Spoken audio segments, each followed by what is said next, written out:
What is up, guys? Matthew, Actual Exotic Cars. Haven't made a video for a very long time. This was another one that was on the list. I've had a very busy summer, so I apologize. And basically, if you're reading the title, you already know it's about why Lada or AvtoVAZ made it and the other brands didn't.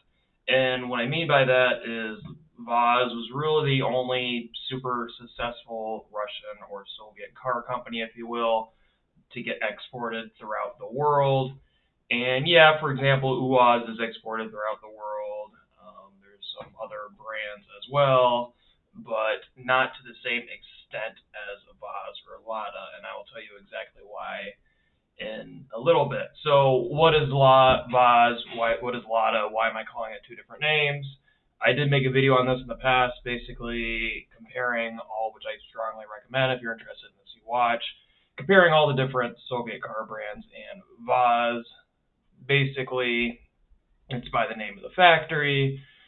AvtoVAZ is the factory, and Volsky Automobilny Zavod, the Volga Auto Plant. That's all the GAZ, VAZ, ZAZ. That's how all of them are pretty much named. Lada was the international name, and it's kind of just stuck, so a lot of people just call them Lada. And the Koipieka, which is the nickname, also known as the Chiguli, or the 2101, is very internationally successful, sold a lot of units, one of the cheaper cars. And another thing you have to realize about Russian or Soviet cars, they're known for functionality, not necessarily luxury or comfort.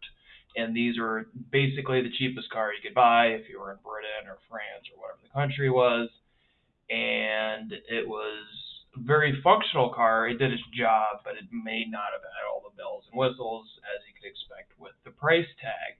So why did this car take off, and why also the Niva is another famous product made by Lada that also took off internationally, but why did some of the others, the Luaz, the Zaz, not necessarily go abroad as much to the same extent? And I think the couple reasons for that. The main reason, obviously, I would say, other than the marketing and all that other stuff, is the reliability. And for a Russian car, these were actually somewhat reliable. They were based off of a Fiat 124, or at least the car was. I'll get to the Niva in a bit. And because of that, they basically beefed up the Fiat, because obviously the Russian terrain's a lot more difficult than Italian terrain. So you're getting basically a beefed up Fiat for a very cheap price. And obviously Fiats are known throughout the world. It's a very big car company. So it has a very good, reception, if you will. So because of that, anybody that could work on a Fiat could pretty much also work on a VAZ. And at the cheap price tag, it made sense. So they were easy to work on. They were somewhat, for what it is, reliable. And the Lada Niva, which is kind of really the only, I don't want to say real Soviet car, but real Soviet car, if you will, that wasn't necessarily just a rip-off of something else. 4x4 off-roader, was also very successful for a lot of the same reasons. One, it was in competitions against other cars. It held all sorts of off-road records. It beat out Land Rovers. It beat the Chevy, what would that be, the Jimmy, Suzuki Samurai. It beat all these other off-roaders in all sorts of competitions. It, for a very cheap price tag. I mean, you could buy these were like bottom of the market. Obviously, it didn't have all the bells and whistles, but if you actually just wanted to go off-roading, this was a pretty good vehicle by Soviet standards. So there is that. Also, the big kicker with these, even today, is part availability. So I would say part availability and the availability, obviously, these are sold all over, so it's a lot easier to pick them up. And to give you some examples, I live in Michigan. If I wanted to buy a Lada, there's two of them for sale in Michigan right now, which is crazy. As a normal occurrence, they're for sale here all the time. If I want to buy a new UAZ,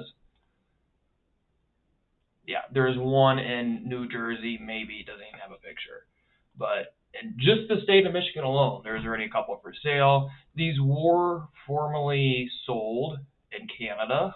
So if you do want to buy one, if you look at these price tags, $3,500, $4,300, and this might even be Canadian dollars. I don't know if this is US.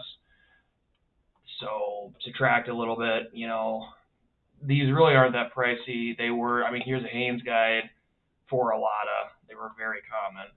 And you can find these vehicles all over Canada because there were literally a lot of dealerships in Canada. For some odd reason, it never made it to the US, but very easy to find over here. They already made it over the sea. And then part availability, it's even more so. So basically any part UAZ, and I made a video basically on how to get UAZ parts. It is a little more difficult. It's possible, but it is a little difficult. Lada is not the case. Buying a part for your Lada, I don't want to say it's like buying a part for your Chevy, but it's pretty freaking close. So here is a Lada site, Parts Lada, and the reason some UAZ parts, actually, for example, I just found out a few weeks ago, the brake light switch for your brake pedal to turn your lights on. Mine went out on my UAZ. I had to buy a new one. It's just the same as a Lada part. For some odd reason, they use the same Lada switch.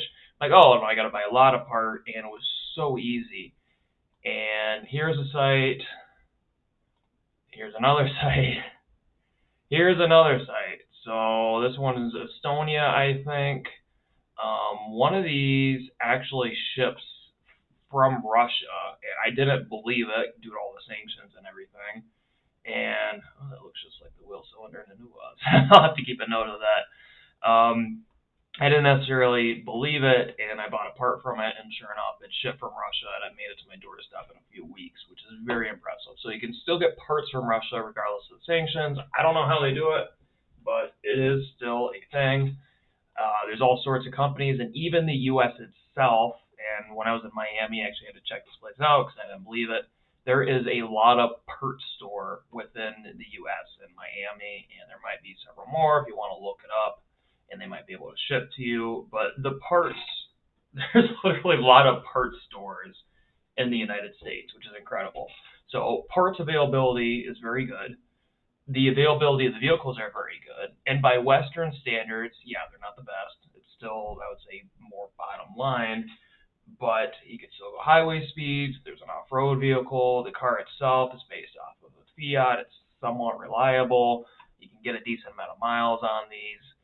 It's really not that bad. It's not that bad of a deal. It's kind of a shame that they still aren't as popular in the States. Maybe one day that'll change. But that's basically why Lada kind of took over and the rest of them didn't. The UAZs, the new UAZs are a lot better, obviously. But still, parts availability is not too good. I've tried to contact the UAZ dealership in Mexico and very mixed success.